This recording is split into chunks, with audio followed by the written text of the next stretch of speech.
Manchester United atau MU sukses meraih 1 poin semalam di kandang Aston Villa atau Stadion Villa Park dengan menahan tim tuan rumah 0-0.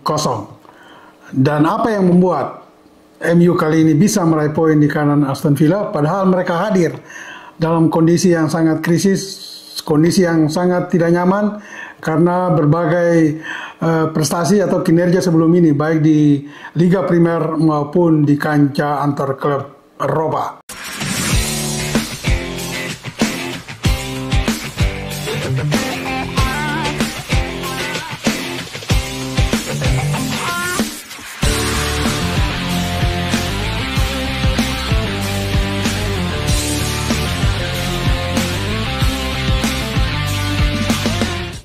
Semua rekan sahabat Rai Soccer TV, ikuti terus analisis Bung Yes dan tentu saja like, comment, and subscribe.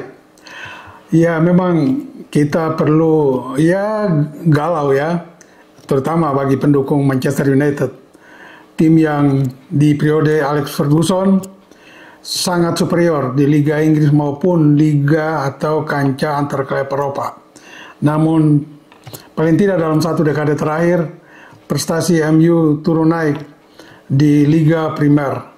Dan bahkan untuk musim ini 2024 dan 2025 setelah menyelesaikan 7 pertandingan mereka masih ada di papan tengah, paling tidak di peringkat 10 saat ini. Nah ini yang merisaukan khususnya bagi penggemar Manchester United, tentu bukan saja di Indonesia tetapi di seluruh dunia, apalagi termasuk official atau juga pengurus atau internal MU sendiri. Nah, semalam mereka bisa mencuri 1 poin. Memang narasi ini memang agak aneh kalau kita mengatakan bahwa MU bisa mencuri 1 poin karena MU selama ini adalah tim mapan di Liga Inggris, sehingga kalau dia bisa mencuri 1 poin di kandang tim mediocre seperti Aston Villa ini aneh.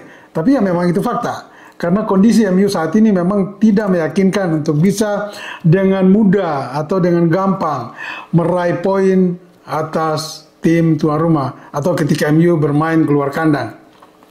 Dan itulah yang terjadi semalam. Dan apa yang membuat salah satu faktor bisa membawa MU meraih 1 poin? Saya kira salah satu faktornya adalah kehadiran pelatih atau mantan pelatih MU Sir Alex Ferguson. Alex Ferguson terlihat di stadion dengan agak galau, tidak terlalu happy melihat dan menyaksikan bagaimana tim kesayangannya, tim yang pernah dibelanya dan membawa berbagai prestasi baik di dalam negeri maupun di kancah Eropa semalam tampil dengan lebih banyak mengandalkan permainan fisik. Tidak ada strategi yang jitu dari pelatih Erik ten Hag, sehingga hasil 1 poin bagi MU itulah hasil maksimal. Karena selama 90 menit boleh dikatakan MU berada di bawah tekanan tuan rumah Aston Villa, tim yang saat ini berada di peringkat keempat Liga Inggris. Dan MU memang lebih banyak mengandalkan permainan kecepatan dan adu tenaga. Dan ini tentu saja mereka akan kalah dari Aston Villa. Karena Aston Villa memang tim yang selain memiliki teknis, strategi, taktik permainan yang baik, mereka juga punya kondisi fisik yang lebih fresh, lebih bugar untuk menghadapi lawan-lawan dengan permainan speed and power game. Dan kita lihat bahwa kehadiran Ferguson tentu menjadi pemain ke-12 bagi MU semalam.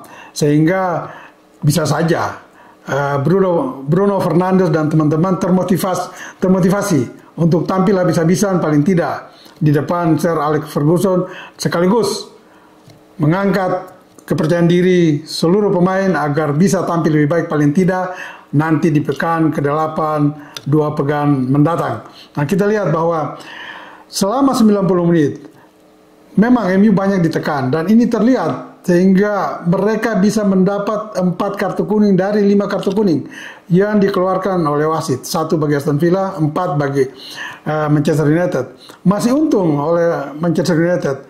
Salah satu pemainnya mereka, Marcus Rashford, harusnya mendapat kartu merah. Karena setelah mendapat kartu kuning, dia kemudian dengan sengaja juga menebas kaki lawan di sektor kiri pertahanan MU. tetapi wasit masih berbaik hati tidak mengganjar Rashford dengan kartu kuning kedua sehingga dia lolos. Dan ini membuat MU bisa bermain stabil untuk mempertahankan skor 0-0 hingga akhir pertandingan. Dan memang hasil ini sudah diperkirakan, paling tidak MU bisa menahan imbang. Kalau tidak mereka akan kalah. Namun itulah hasil maksimal bagi MU semalam dari tur mereka ke Villa Park. Nah, bagaimana dengan tim-tim lain? Terutama 3 tim yang sekarang sedang bersaing ketat di 3 peringkat teratas klasemen sementara, Liverpool, dan juga diikuti juara bertahan Manchester City, dan peringkat ketiga sementara Arsenal. Liverpool pada hari Sabtu kita lihat dengan susah payah juga baru bisa mengalahkan tuan rumah Crystal Palace lewat gol tunggal Diego Jota. Dan hasil ini cukup bagi mereka untuk tetap kokoh di peringkat pertama dengan 18 poin ya dari 7 pertandingan. Sementara diikuti oleh Manchester City. Manchester City hampir sama dengan Arsenal 2 malam lalu ya. Mereka membutuhkan permainan yang maksimal, penampilan yang terbaik untuk bisa menghadapi dan mengalahkan lawan-lawan mereka. Walaupun Manchester City dan Arsenal pada Sabtu malam bermain di kandang sendiri. Nah, Manchester City bisa mengatasi Fulham dengan skor tipis 3-2. Mereka tertinggal lebih dulu, tetapi kemudian bisa dikejar oleh Manchester City lewat 2 gol Kovacevic dan 1 gol penyerang sayap Doku. Sehingga skor akhir menjadi 3-2 untuk Manchester City. Nah, khusus bagi Manchester City ada cerita sendiri lagi. Bahwa pemain andalan mereka, yaitu mesin gol, Haaland dalam 2 pertandingan terakhir tidak mencetak gol. Meski demikian, dari 5 pertandingan sebelumnya, Haaland telah mengantongi sampai saat ini 10 gol. Ini luar biasa pemain ini. Pemain asal Norwegia luar biasa. Dia sangat tajam di lini depan Manchester City sehingga membuat dia bisa mencetak 10 gol dalam 5 pertandingan yang sudah diikuti dari 7 pertandingan sudah diselesaikan oleh Manchester City hingga saat ini. 6 gol dari 10 gol itu dilakukan oleh Haaland lewat hat-trick. Ya, 3 gol ke gawang Ipswich dan 3 gol ke gawang West Ham United. Sehingga membuat dia sekarang berada di top skor dengan 10 gol. Nah, Arsenal bagaimana? Arsenal pun sama. Lebih dulu tertinggal dari Southampton, tim yang memang ada di peringkat terbawah sekarang saat ini di Liga Inggris. Tapi dengan kerja keras dan memang permainan yang sangat ofensif, Arsenal juga akhirnya bisa mengatasi Southampton dengan skor telak 3-1. Dan 3 gol ini dicetak oleh 3 pemain yang berbeda. Diawali dengan gol pembuka oleh penyerang tengah asal Jerman, Havertz. Kemudian gol kedua diikuti oleh pemain sayap Martinelli dan juga pemain sayap kanan.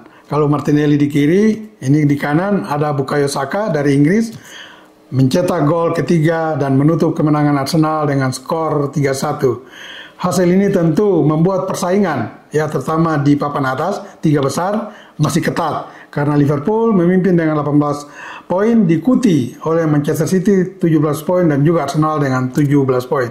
Hanya yang membedakan 3 tim ini, Liverpool sudah mengalami 1 kekalahan sementara Manchester City dan Arsenal belum menderita kekalahan. Bagi semua rekan sahabat Rai Soccer TV, ikuti terus analisis Bung Yes. Ingat, bola itu bulat. Giring terus.